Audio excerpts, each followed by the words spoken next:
দেখেন হেমায়েতপুর একদম main road. আগামীকাল 13 তারিখ, অর্থাৎ এখন বাজে রাত 10টা। আগামীকাল 13 তারিখে যে আওয়ামী লীগ লকডাউন ডাকছে, তো আওয়ামী লীগ আসলেই রাস্তার রাজনীতির জন্য সেরা। এই দেখেন রাত 10টা বাজে আপনাদেরকে ভিডিও করে দেখাচ্ছি যে রাস্তায় গাড়ি কীরকম আর মানুষ কীরকম। যেই হেমায়েতপুর বা গাবতলীর আগে এখানে মানুষ, তার বাস, ট্রাক এইসবের অভাব থাকতো না। মনে করেন যে এখন সব ফাঁকা।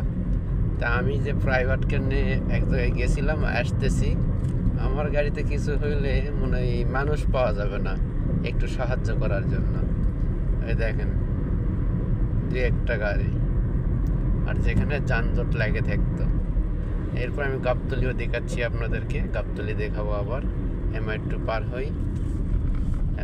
পার হয়ে গাবতলী যাও, গাবতলীটা দেখাবো আপনাদেরকে।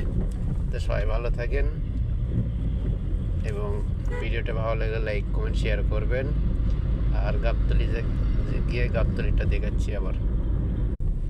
আমি গাবতলী পার হয়ে মাজার রোড পার হয়ে আসলাম, একদম পুরা ফাঁকা রাস্তা, শুধু ফাঁকা না। এটা ঢাকার ভিতরে আদাবর মোহাম্মদপুর, দেখেন লোকজন নেই। রাত 10টা 4 কত বাজে, 5 বাজে, এতেই লোকজন নেই, গাড়ি ঘোড়া নেই, রিক্সা নেই, কিচ্ছু নেই।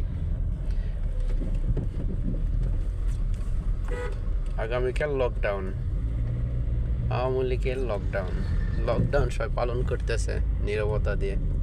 ঠিক আছে, সবাই ভালো থাকেন।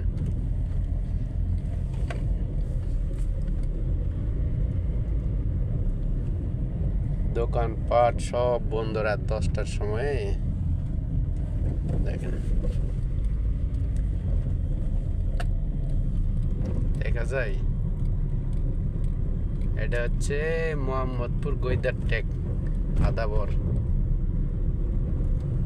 যেখানে রিক্সা, ভ্যান, মোটর সাইকেল এই রোডে লাইন দিয়ে রাইখা কাজ করে, মানুষজন ঘোরাঘুরি করে।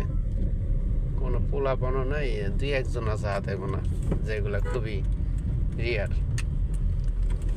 জাম লাগে থাকে, রাস্তা জাম লাগে থাকে, সবসময় গাড়ি ঘোড়াতে জাম লাগে থাকে, এত পরিমাণ গাড়ি চলে। আর 10টার সময় সব বন্ধ, গ্যারেজ ঘুরে যা সব বন্ধ করে যাচ্ছে। এই যে মনে হয় এখন রাত 3টা বাজে, সেই অবস্থা।